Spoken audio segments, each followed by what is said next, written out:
Do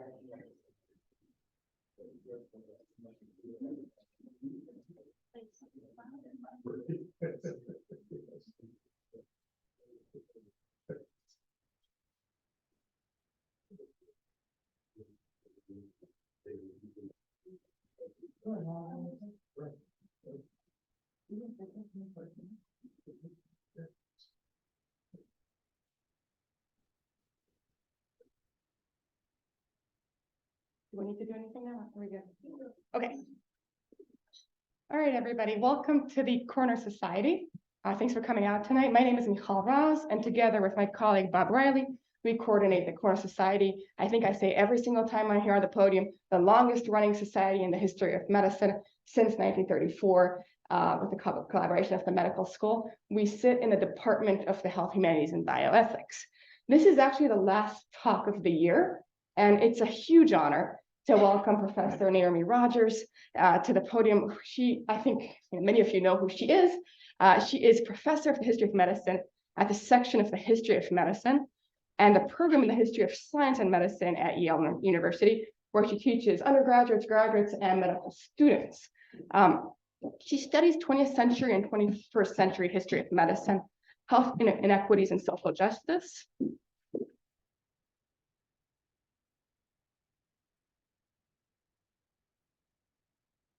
Just introducing our speaker, Naomi Rogers from the University of Yale, and she studies 20th and 21st history of medicine, health inequities, and social justice, and publishes both in medical and history journals, and has been a keynote speaker in the United States and internationally. She's the author of 3 books. The first, Dirt and Disease, Polio Before FDR, which I think many of us trained on that book, and I'm delighted to be teaching my students this book. Another book, which was a history of Hahnemann Medical College, and most recently, Polio Wars, Sister Kenny and the Golden Age of American Medicine.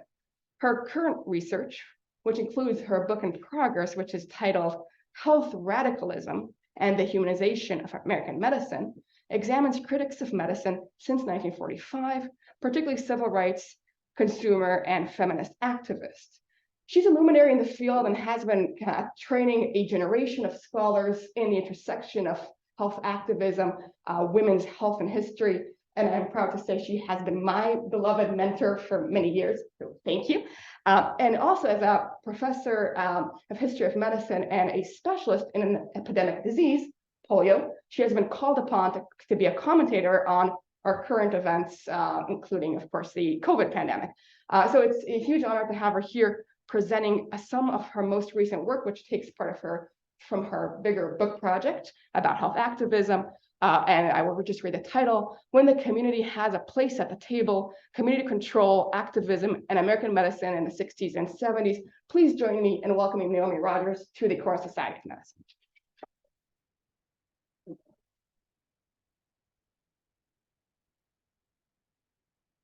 Thank you. Thank you for that introduction. And I'm happy to be here. And also, as Michal reminds me, it's a pleasure to not be talking about the history of epidemics.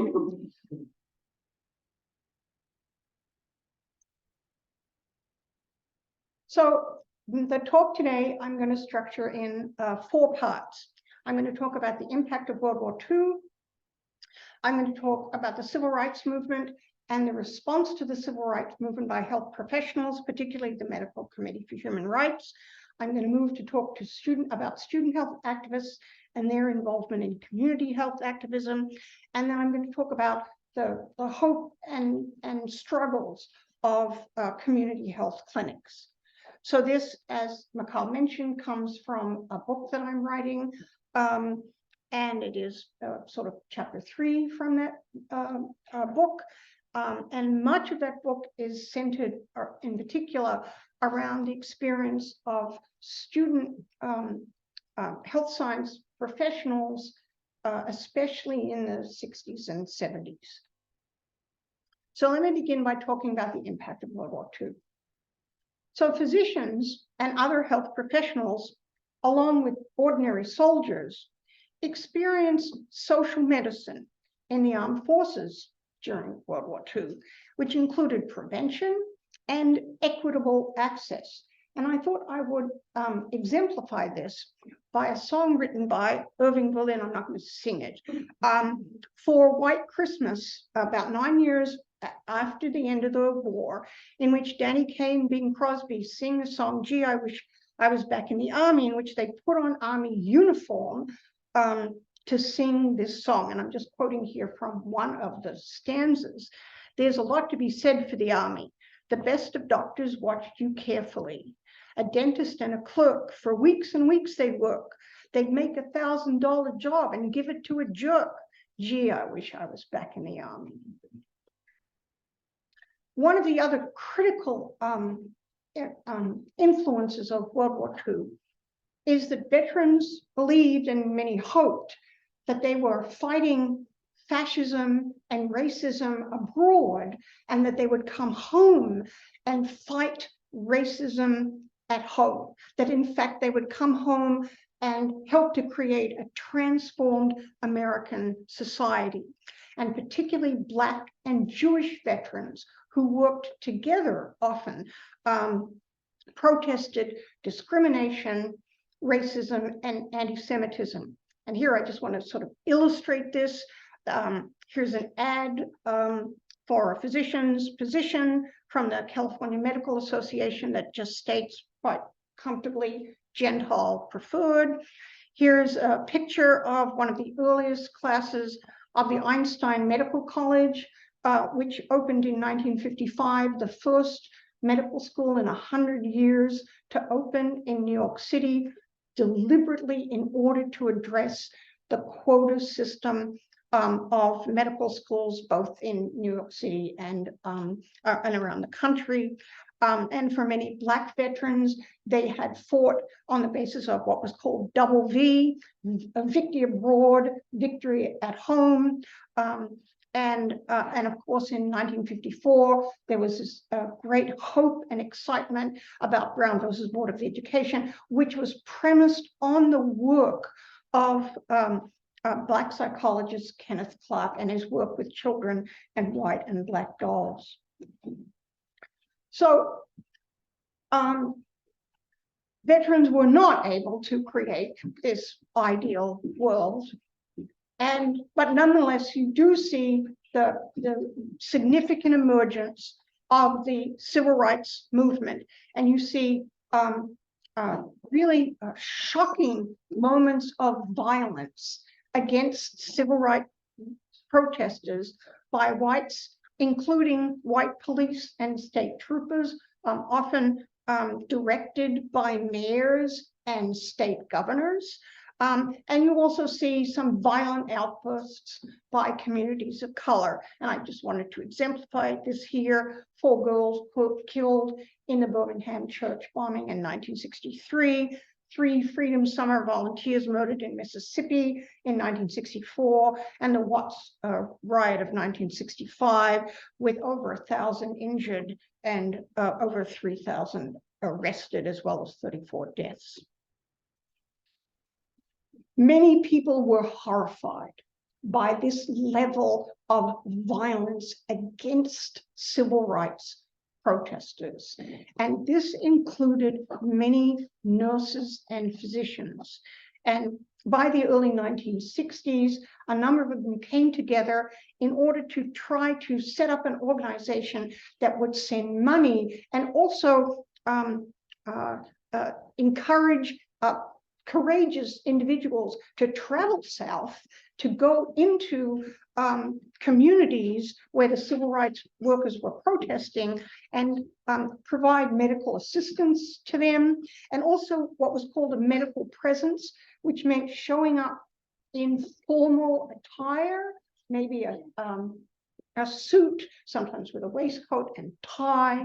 And the idea was that when jailers, for example, saw a physician there in the jail, they were less likely to beat a civil rights protester. And here are some examples of the founders of that group: Medical Committee for Human Rights, Quentin Young of Chicago, John Holloman Jr. of New York, Jack Geiger of Boston, and Benjamin Spock of pediatrics fame of New York City. At the time that this organization was founded, there was a broader commitment to fighting racism and trying to also fight poverty by the federal government. And health was a critical part of this. So under the Kennedy administration in 1963, we see the Community Mental Health Act, which provided funds to contribute to deinstitutionalization, the closing of asylums, and also the opening of community mental health clinics. And then when Lyndon Johnson became president, he supported the Economic Opportunity Act, of the idea of eliminating what he declared was the paradox of poverty in the midst of plenty. As part of that, perhaps one of the most famous and lasting examples of the OEO was Head Start, shown here, which continues to be a critical preschool program. Under the Johnson administration, Congress passed Medicare and Medicaid in 1965, providing health insurance for the elderly and a combined federal-state program for the poor. And from 1965 on, physicians began to use federal funds, OEO funds, to set up neighborhood health centers. That's the focus of this talk, which were intended to be models of equitable healthcare delivery, and also many hoped to be a sort of step towards a national healthcare system. So I want to spend a couple of minutes to talk about the first two OEO-funded neighborhood health centers, Columbia Point, Boston, and Mountain Bayou in Mississippi. They were proposed by Jack Geiger, of the Department of Preventive Medicine at Tufts Medical School, and based on a community health model developed by physicians Sidney and Emily Kark, the Philelia Health Center, which served a tribal reserve near Durban in South Africa. And Geiger had spent 5 months as a senior medical student at that health center and been profoundly impressed by it. And so in his version, is his notion of what neighborhood health centers should do, he announced that sure, they should provide health care, but also food, sanitation, education, jobs, and social services, what he called a road out of poverty. And in 1966, Senator Edward Kennedy visited the Columbia Point, the Boston one that Geiger had founded, and then urged the OEO to fund even more health centers. So just to say a little bit more about how those particular centers were developed and chosen. Geiger and his partners looked for places that were profoundly isolated from medical care. And this involved for example, Columbia Point, which was, you might say, in the heart of Boston, but in fact was a series of housing projects, housing about 6,000 people on a peninsula, you can vaguely see with this map, which was cut off from central Boston by 2 highways and pretty terrible public transport. Before the Columbia Point Health Center opened, most residents said it took them 2 to 5 hours round trip to travel to Boston City Hospital, that's the free hospital in Boston, and back, and that only a bit over a quarter had ever had a general medical checkup. So the Columbia Point Health Center was deliberately built in the housing projects. And here is Geiger describing what difference that makes. When the community is bothered by rats, then the rats are where we are too. When the community is concerned about a proposal to reopen the city dump, then we are too. When the population is concerned about abandoned cars or proposal to establish a used car wrecking facility nearby, we are also, since these threaten the health of every child in the community. The Delta Health Center in rural Mississippi was established in Bolivar County, 100 miles south of Memphis, about 16,000 people living in small towns and little tiny hamlets over about 500 square miles, most of them Black and most of them poor. John Hatch, who was an assistant professor in the Department of Preventive Medicine at Tufts, lived for some months in Bolivar County and later became head of the center's community health action program. And this is his reflection on what it was like before they began the center, while I was still talking about where to put it. Although I was born and raised in the rural South, I'd become urbanized and felt it was essential to become attuned to the people of this community. I elected to spend several months living with poor families in the area and working as a farm laborer. Experiencing diarrhea in a crowded rural home without toilet facilities is considerably more impressionable than reviewing data on the high rate of intestinal disorders. It quickly became apparent that the harsh environment, the heat, humidity, hard work, was as uncomfortable for locals as it was for outsiders.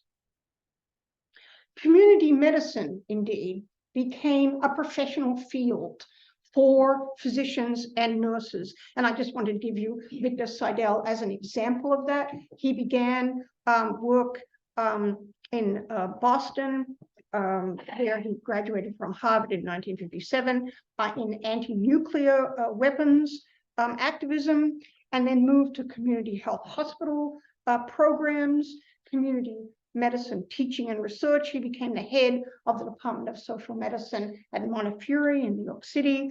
And then in 1971, he was one of the first American physicians to travel to visit China and became entranced with China's barefoot doctors and the notion of community health workers in the United States as well, and began to work more generally on global health equity. And in 1985, he was elected president of the American Public Health Association.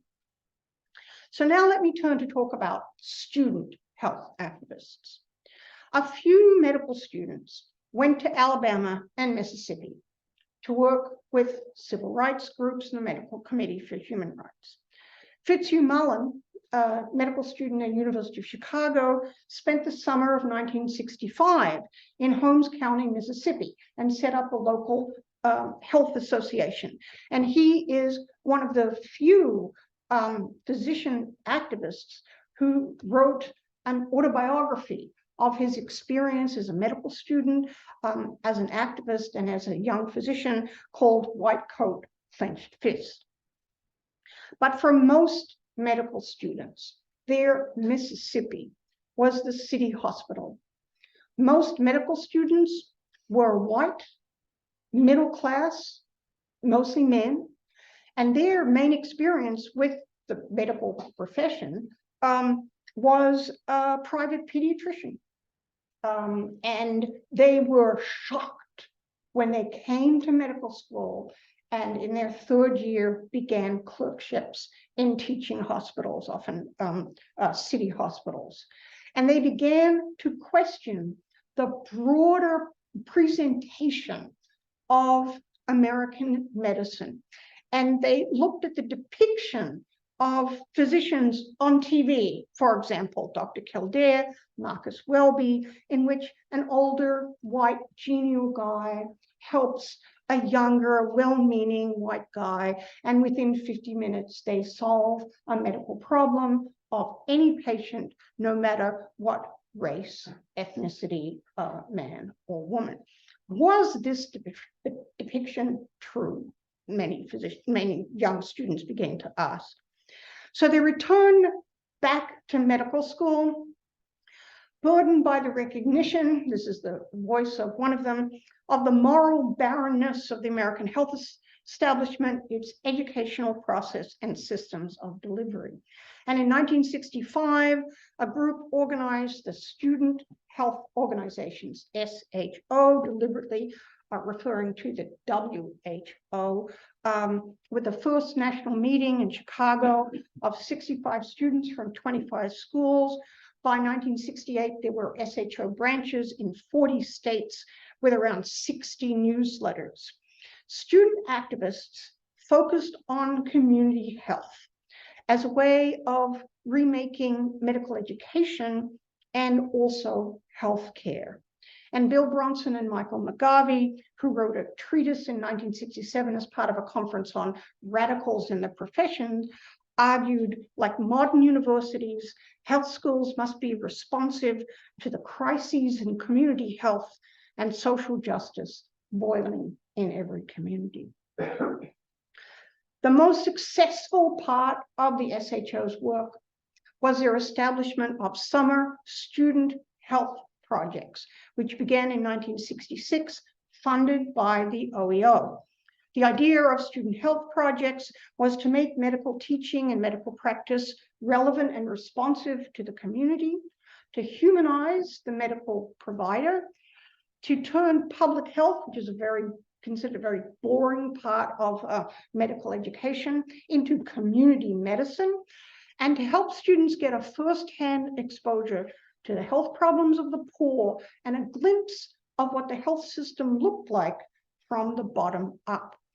So here I just wanted to show you some examples from the newsletters and student health reports of this period. Here's a health rights handbook developed by a group of the Chicago Student Health Project, which argued everyone has a right to get good health care.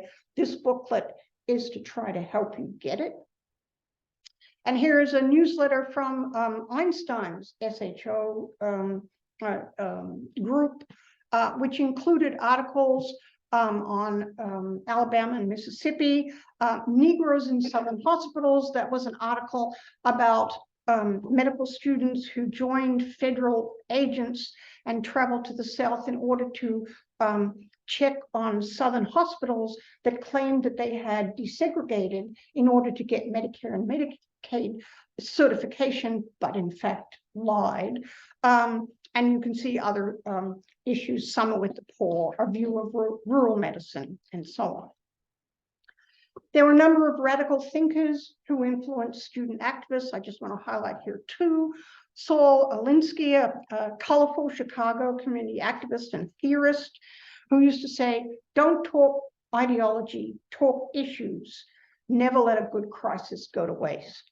And Frantz Fanon, a French West Indian psychiatrist and radical political philosopher whose works in French began to be translated in the early 1960s, who argued that colonialism was not a thinking machine or a body endowed with reasoning facility. It's violence in its natural state and will only yield when confronted with violence. Fanon was also very popular among Black and brown nationalists as well. And of course, students were influenced by activism within the community. Communities were frustrated by racism, lack of legal rights, inadequate public housing, welfare services, and they were demanding social change and racial equality, including control of community clinics and hospitals. I just want to give you a brief example of a few of them.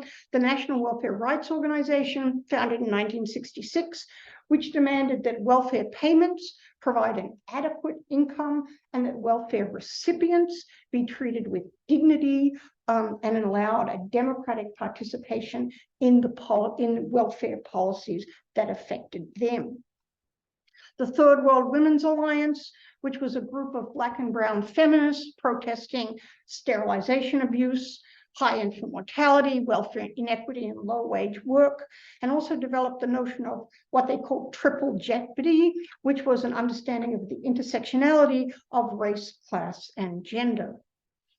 And of course, there were local community protests. Here's just an example of Chinese American senior citizens demanding that New York City open a new hospital on the Lower East Side, in which, as a result of these protests, the New York City did agree to do in 1972, and a community watchdog group also pressured the city to make sure that that hospital hired bilingual workers and a multilingual director of the hospital. And then they wanted expanded services which led finally to the Charles B. Wang Community Health Centers, which serve that community today. Perhaps most famously, the Black Panther Party, founded in 1966, was a combination of militarism and a concern for what it called community survival. It tried to demonstrate America's inadequate safety net and also the importance of community self-determination.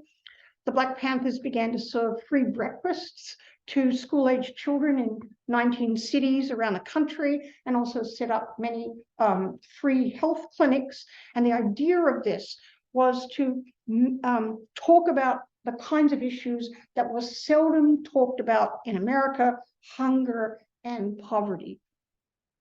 But here I just want to spend a couple of minutes on another nationalist group, the Young Lords. Originally, there was a major group founded in Chicago and then in New York City in 1968. And the Young Lords in New York City focused in particular on city hospitals, because not only were they the major centers of care for their communities, but if there were jobs, low-level jobs in hospitals, mostly Spanish speaking people had those jobs. So they began to demand full staffing, door-to-door preventive care, daycare centers for hospital workers, and a community worker board.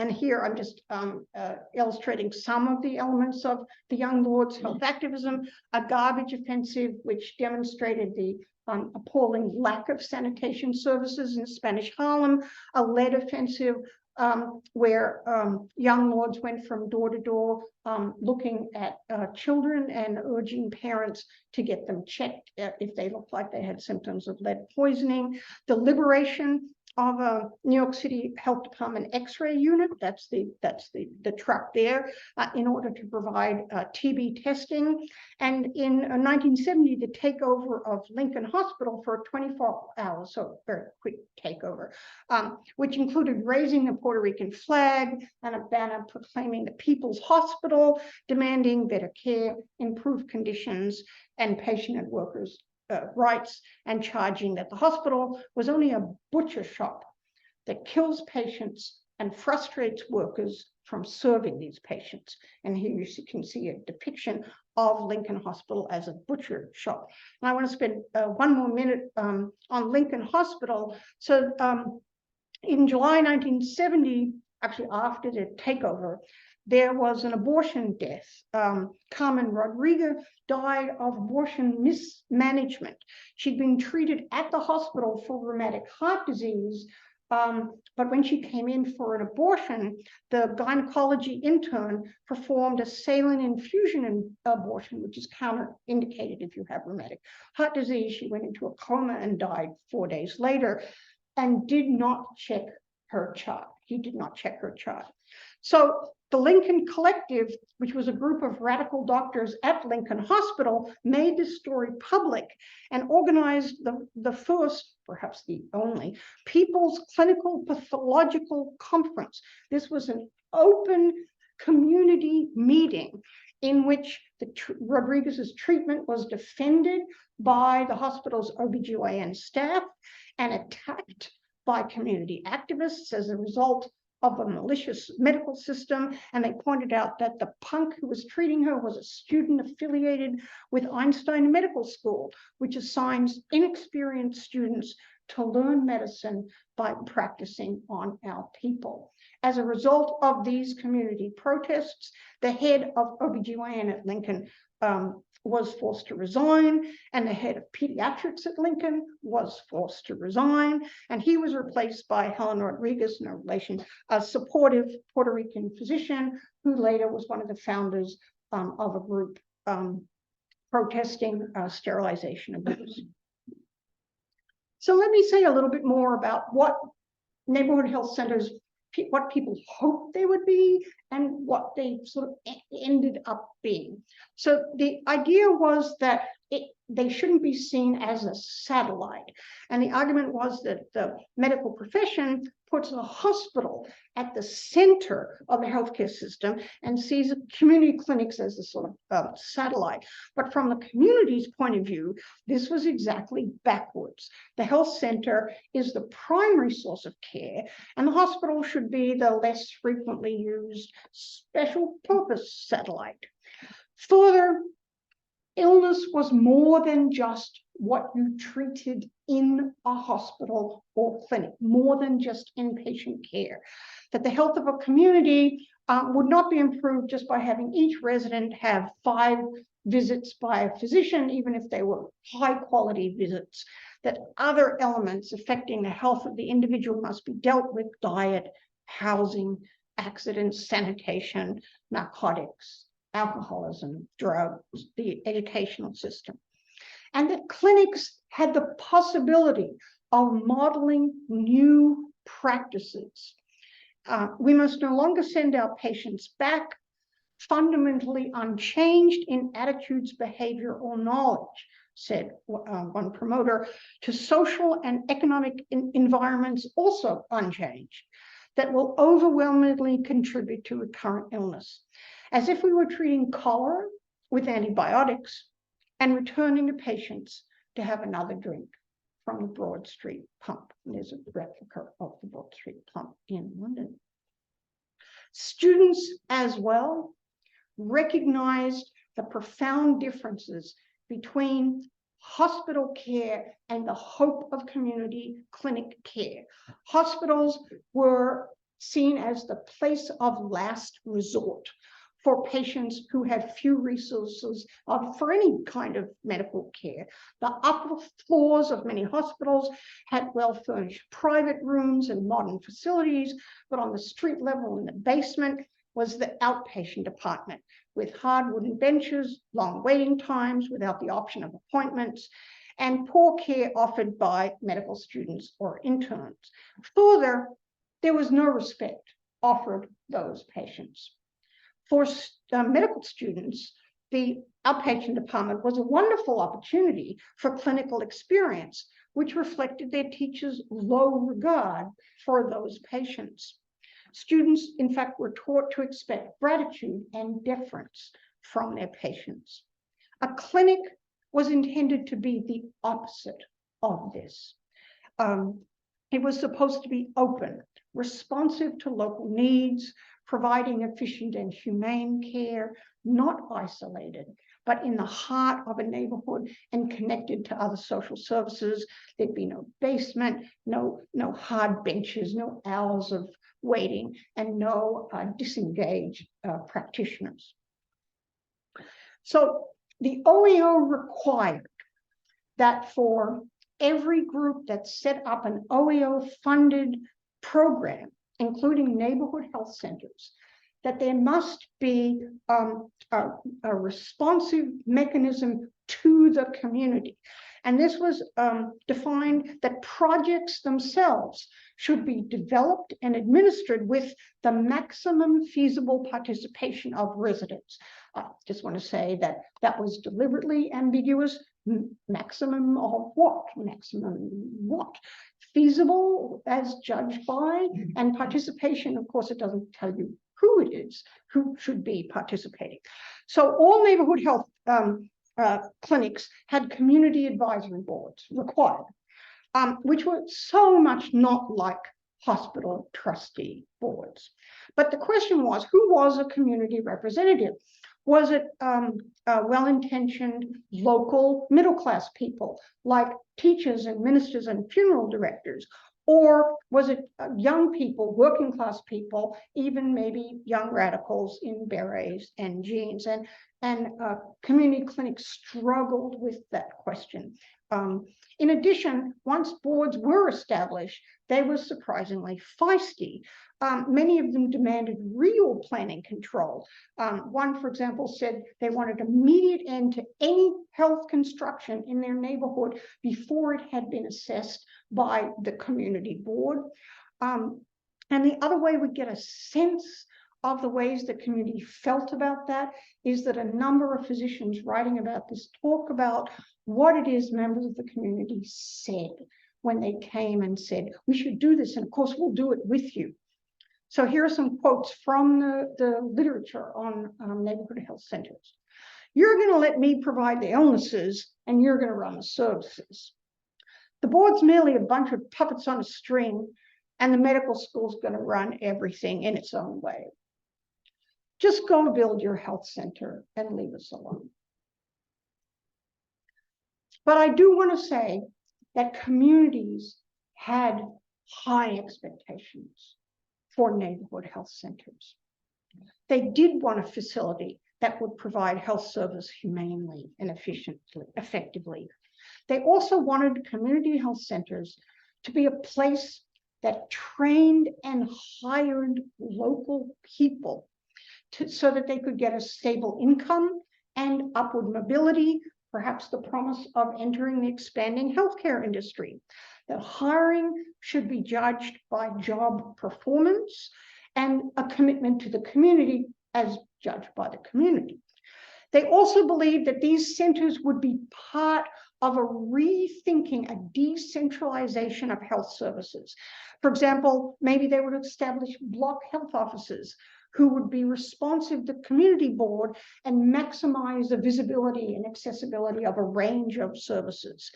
And they expected that community health centers would address wider health issues like unemployment, housing, drug abuse, crime, violence. One thing that neighborhood health centers did extremely well was to train local professionals. That they called them a variety of names. I've just listed a few of them here: family health aide, community health worker, nurse's aide, laboratory technician, and so on.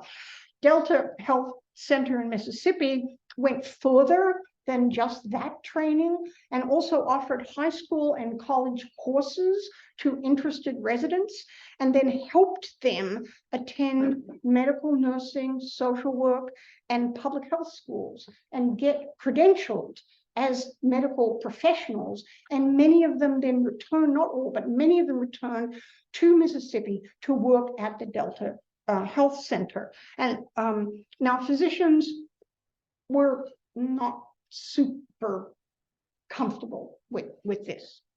Everyone we've discovered is very much in favor of the sub-professional for some other profession. They pointed out that aides had no professional training, they hadn't spent time, effort, and money to acquire degrees and expertise, and they also worried about issues of confidentiality and quality of performance, as if, as one critic said about this, as if those were attributes only of professionals. Communities did have very different views of what it is community clinics should look like. And even before the publicity around the Tuskegee syphilis study and experiences like Henrietta Lacks, many people in the community had experienced hospitals' efforts to turn them into clinical subjects without their consent.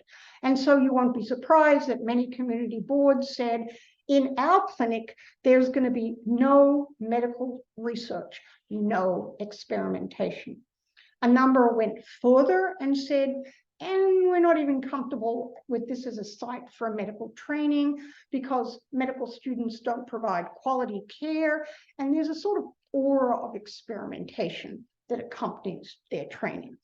Now, I do want to give here on this slide an example of a community board that tried to imagine a role for themselves in research, with them in charge of defining what was acceptable research. So the East Boston Neighborhood Health Center, founded in 1970, was governed by a community board, all of whose members received health care at that center. And they agreed to participate in the National Hypertension Detection Program. But they demanded control and approval of each research proposal, asking, is the topic of research important to them as individuals and as a community? Were the research methods acceptable in terms of comfort, convenience, safety, and expected benefits? And would there be some specific measurable benefit accrued to the community as a result of participating in this research, maybe new and improved services, or maybe an ability to gain greater funding to be able to expand the center? By the end of the 1960s, student activists as well had become uncomfortable about their affiliation with the federal government. And they began to reject summer health projects. The last that were supported by SHO were in the summer of '68, as co-opted by the government and also by universities. And here's an example from Stanford SHO students who wrote an open letter that said it would be involved in no more OEO health projects, for the problems of community health are political problems of power and control over the institutions, which affects one's day-to-day life. The structure of an institution may make its overall impact oppressive and authoritarian, even though its members try to act otherwise. And students also pointed out that medical schools, which were very enthusiastic about student health projects, liked them as a cheap and effortless way to improve their image in neighboring ghettos. And it was easier than giving better care at the medical schools affiliated hospitals. And the government officials also liked summer health projects because it was easier than building and staffing a health center for an urban ghetto. These arguments were made sharper by the Black Caucus of the SHO, which also began to argue that not only were they unhelpful, but they were harmful. So the Black Caucus of California's SHO told white SHO members, your very presence in Black communities is destructive, and you cannot make yourselves relevant to us at all. Any more summer projects would be another summer in the sun, learning how the ends live. At this time, a group of young radical professionals founded the Health Policy Advisory Center and began to publish a bulletin that was widely read by radical health science students, by clinicians, neighborhood activists, and policymakers. And here I just want to give you an example of two of those. The bulletin, by the way, is available online for free. So in 1968, the bulletin published a decolonization program for health, and notice the language from Fanon, which called for an accountable city government agency based in citizen representative health boards, which would oversee a publicly approved health services plan. And in 1970, Health Pack published a book of a collection of case studies predicting a movement that would turn the medical system upside down, putting humane care on the top, placing research and education at its service, and putting profit-making aside. So I want to spend a tiny bit showing you what difference this made in medical education and medical practice. So in 1968, some faculty at Western Reserve Medical School asked two SHO members to design a seminar on community health. And they did, and they offered this seminar through '68 and '69. And at the beginning, the proposal, they said, this is to acquaint first-year students with community medicine, its practices, its benefits, its frustrations, its inadequacies, and its dreams. And topics included mental health, family planning, dental health, maternal and infant care, health education. Oliver Fine was a young radical physician who worked at Health Pack. And in 1971, he went to give a talk on community control to a group of medical school students at Johns Hopkins, and told them that when community control is applied to health, it's a bombshell.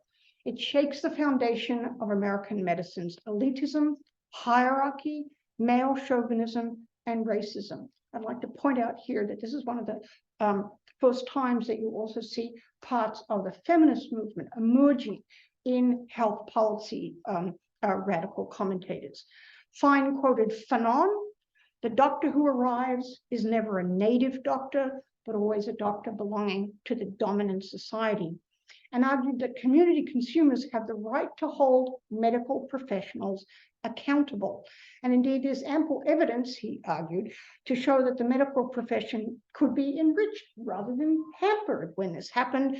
And he gave as an example the salutary effect by feminist groups who challenged the right of doctors to promiscuously dispense birth control pills. He also described this wonderful moment, which I haven't seen written about anywhere else, when the National Welfare Rights Organization traveled to Chicago to confront the Joint Commission on the Accreditation of Hospitals, which was made up of 22 white men, most of them appointed by the AMA or the AHA or various specialties. Fine had gone to this meeting because he was an independent medical consultant to the welfare rights group. And he said, and this is him talking to the Hopkins students, "You've never seen such sweet-talking, two-timing, undermining, hypocritical, soft-stepping folks as those guys of the Joint Commission." The Joint Commission said it couldn't possibly provide any of the surveys that it made of hospital, the quality of care, because they were owned by the hospital, so they weren't available to the public. But it was clear that before each visit, the administrator of the hospital and the staff were informed so that they could sort of, clean up. But patients were not asked to talk to the survey team. So in 1970, Washington, D.C.'s General Hospital, there was a protest by the National Welfare Rights Group, other community groups, and a group of supportive interns and residents from the hospital who demanded to present a list of violations of Joint Commission standards in that hospital to the survey team. And the Joint Commission capitulated, Fine said, the first time in its 50-year history that a patient has formally spoken to a survey team. So I want to end here by saying a little bit about the assessment of community control.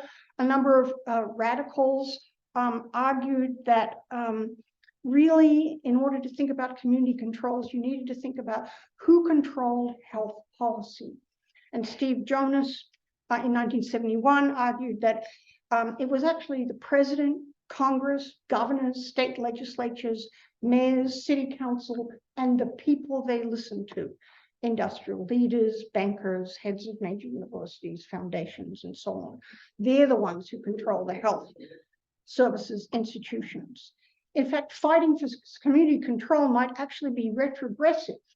For community, people end up fighting administrators who are essentially powerless and lead away from struggles with the people and institutions who really have power in our society. John Hatch, along with a colleague in community health, reflected on community participation in 1984 and argued that one of the problems with OEO projects is that, well, firstly, the people who set up the boards were untrained, by which he meant simply to put poor people on boards and expect them to compete with the traditional healthcare industry was foolhardy. They frequently lacked certain technical knowledge and resources, as well as the accepted language to gain even more. Further, those boards wanted to address health problems beyond the clinic, but they discovered that those problems were not within the scope of the agency's mandate or the health staff's professional competence. Jack Geiger also began to reflect on the experience of providers in these health clinics and argued that many health professionals in community health centers wanted to do more than just respond to complaints of individual patients, that they were committed to community involvement and social and political activism, but that many of them experienced frustration and burnout, often overwhelmed by the continual burden of acute illness care, the revolving door they'd hoped to escape. They can't get beyond the presenting symptoms in the sick to the risk factors of the population at large. And so there's no prevention. Salvage inevitably takes priority over maintenance. And health services are determined by competing clinicians, concentrated on acute or what becomes terminal illnesses, rather than on simpler, cheaper care of less advanced disease outside hospitals.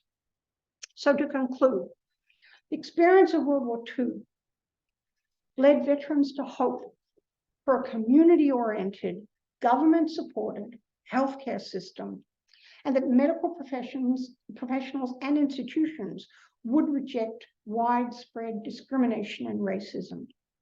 Egregious quotas were effectively challenged, but structural racism has not disappeared, and it remains the cause of widespread health disparities, such as infant and maternal mortality.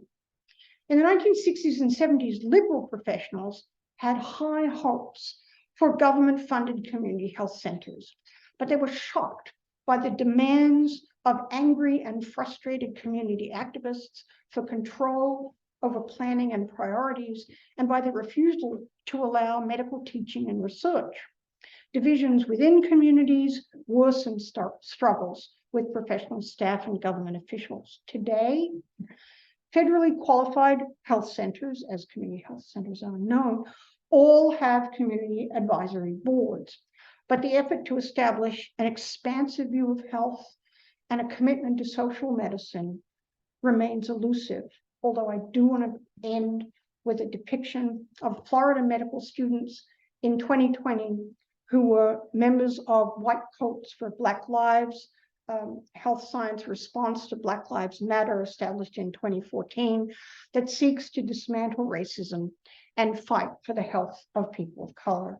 And I want to end here just to say how incredibly important many of these secondary sources has been to this work. Thank you.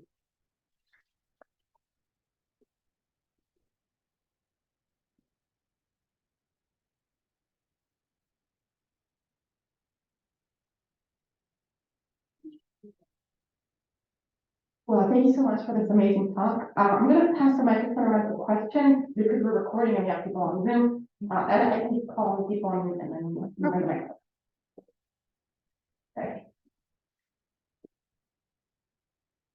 So again, thank you. It's incredibly stimulating. All the problems you outlined in the community health centers, I would argue, are magnified tenfold when it comes to community mental health centers. The idea was wonderful. You were going to take people out of state hospitals, take them to community mental health centers where they were never treated. Instead, we were looking for great, particularly upper middle class people, read rich white folks who were, quote, good patients. We never got around to community involvement. Our community was stigmatized and we're not part of the process. Do you have thoughts about the different outcomes of the process and what went so wrong?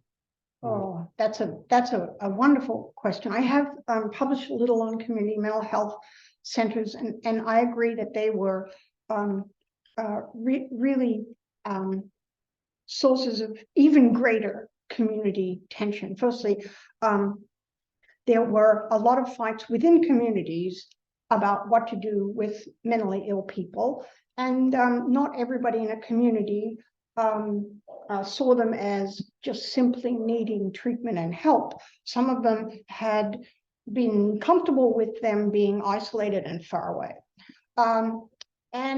So historians have pointed out that if you look at the history of community health clinics, it sort of goes from incarceration in asylums to incarceration in prisons. Because one of the things that happened is that with inadequate community services for so many people, that they have ended up on the streets or in situations where they're much more likely to be arrested by local police and identified as uncooperative or potentially harmful.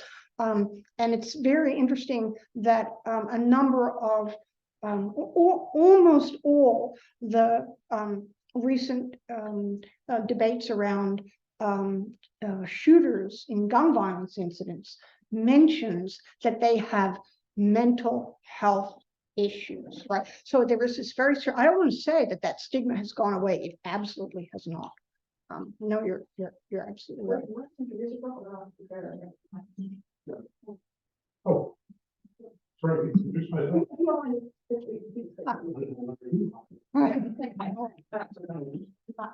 Former director of the state hospital.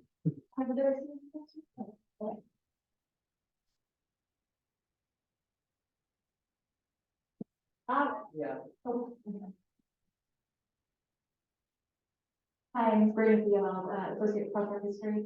Actually, this just follows up on that. I noticed that the bottom of the slide with the young lords, which I thought that whole section was really fascinating. But it said that one of their demands was for a drug treatment center. And I wonder if you could just talk a little bit about how chemical dependency and drug treatment services can fit into this history. That's actually a really fascinating example of radical groups such as the Young Lords, who believed that there needed to be a proper drug treatment, that the way that city hospitals treated drug addicts was discriminatory, and they deliberately set up a drug treatment program. And initially, this particular one at Lincoln began with the use of methadone, which is a widespread but much disliked method of treating heroin addicts, among others. And but the community, many communities were always very uncomfortable with methadone because it really does seem like you're treating an addict with something else that makes that person addicted. And so the Lincoln program, which did continue, they shifted to acupuncture, and it became a very famous acupuncture drug treatment and prevention center. That's unusual. Okay, more of them did a sort of combination of sort of methadone and other kinds of programs. Sure. My name is Kate Rattles, and I'm retired associate professor of community and preventive medicine, and I'm also preventive medicine morning physician. What I always, this is really a comment. When I was first year medical student, Jack Dyer came to speak with us at Hopkins, and it turned out one of my classmates had been born at the Delta hospital. And had been inspired to go to medical school because of my experience there. I understand Guyver was a fantastic speaker, right? Like mesmerizing. Yeah. Oh, that's wonderful. So, Hi, I'm Joni Rubin from the Department of History. So I thought that the point you made about the eventual mistrust of government was important. And one of the things that I noticed in your wonderful talk was that I don't think I missed it. I didn't hear a reference to the Vietnam War. And I think that the tension surrounding government has a great deal to do with the recognition that the same government that is supporting the OEO is also bringing us the war in Vietnam and into our living rooms. And I wonder if you could say a little bit more about that. That's absolutely critical indeed. Many of these radicals were profoundly anti-establishment, which really meant anti-government as well. And for them, the war was an absolutely central part of understanding why America was going the wrong way. And it divided faculty, it divided hospital staff. Some people were anti-war, and others said, "Wait, I remember the Second World War. It's wrong to disagree with your government. You know, if they say we should be doing it, then we should be doing it, right?" And so what you see is a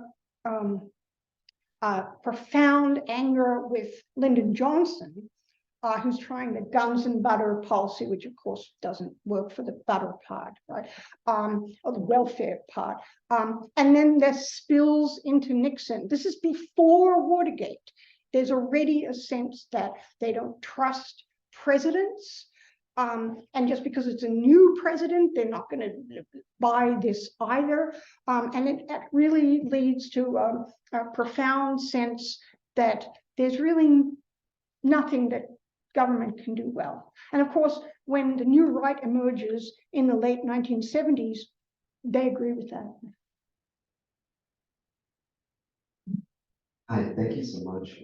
Kevin Sapir, graduate student, the Department of History at U of R. I was so happy to see Alondra Nelson's book here because I was thinking about it through this entire talk. I'm wondering if you could talk about the relationship between the neighborhood health centers and the Panther-Free Health clinics, if they coexisted in certain neighborhoods. And I know the Panther-Free Health clinics sort of depended to greater or lesser extent on on medical students at times. And I'm just wondering if you could talk about the relationship between those two, if they coexisted, if there was antagonism, what that looked like. Oh, that's a great question. Yes, they coexisted. And I've spoken to a number of medical and nursing students who used to volunteer at both, right? And they would sort of like divide up their week and so on. Their community health centers were not the only health centers in, say, an urban environment. There were birth control centers, there were there were a variety of religious health groups and dispensaries, outpatient facilities. So I don't want to give the sense that there was nothing, and then there were community mental health clinics. But the fact that neighborhood health centers were connected and funded by the federal government and had to adhere to certain kinds of rules, even though those rules changed a little bit over time, meant that they ended up being relatively different organizations. And in some ways, the ambiguity around the OEO's maximum feasible participation was actually quite useful, depending on how radical your local community was. I did answer this question. So hold on, microphone. So at the end, you look at the reflections and you talk about how some of the participants said that these boards were doomed to fail by having people who didn't have the skill set, the language, the connection, and so on. And I think that's still partially true today. How do you organize a board that reflects the community and is not just politics of respectability and people in suits, and really reflects the people who are part of the community, but also are not hampered by this by what they don't have in order to engage. So I wanted, from your historical research, do you have ideas about what is a successful model and what can we learn about community participation in medical centers that's actually valuable? I think that's a very fair question. And I will pick New Haven as an example. So New Haven has a community mental health center that was founded in the early 60s. It has Fairhaven, which was a community health center founded by local people in Fairhaven, a poor neighborhood, that now is a federally qualified health, that is to say, gets federal funds. It has Haven, which is a student established health center that now has an paid staff, but very much relies on not just medical students, but residents and so on from Young Haven Hospital. And it has the Hill House Center, which was a Black health center that was loosely connected with Black Panthers. The Black Panthers clinics named them after martyrs from the Black Panthers, right? So, but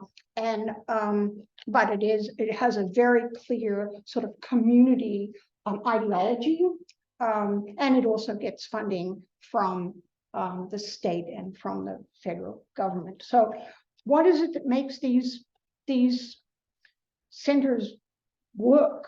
I think a profound connection to the community they're in. And a number of these community boards in this era would say that what they don't want on the community board or even the broader board was anyone who doesn't live in the area, which sort of meant like virtually no professionals, right? Because all the professionals were commuting in, right? And that was very much seen as an example of a lack of loyalty and commitment to the community that the center was supposed to provide.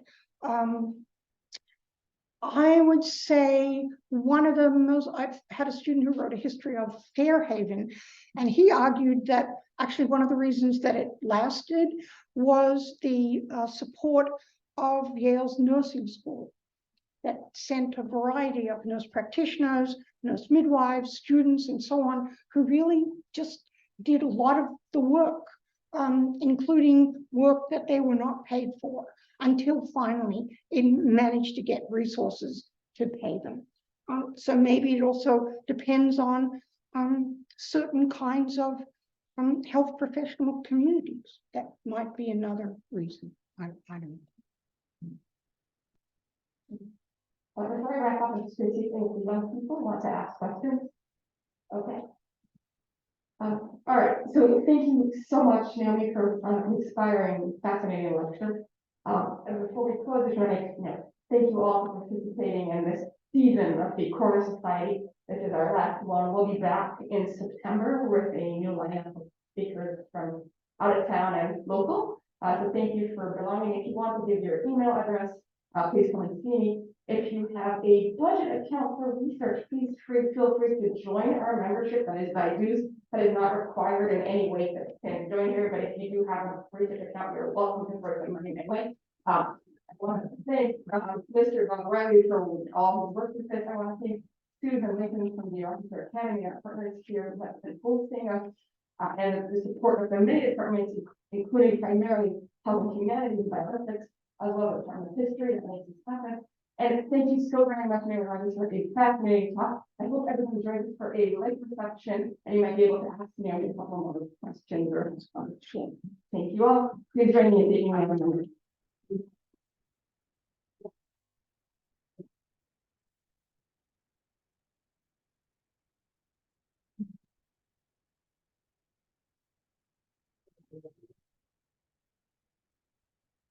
I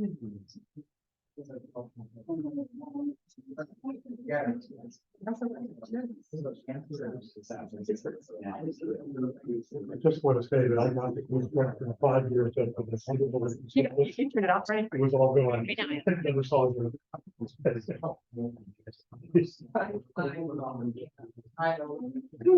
it was so much.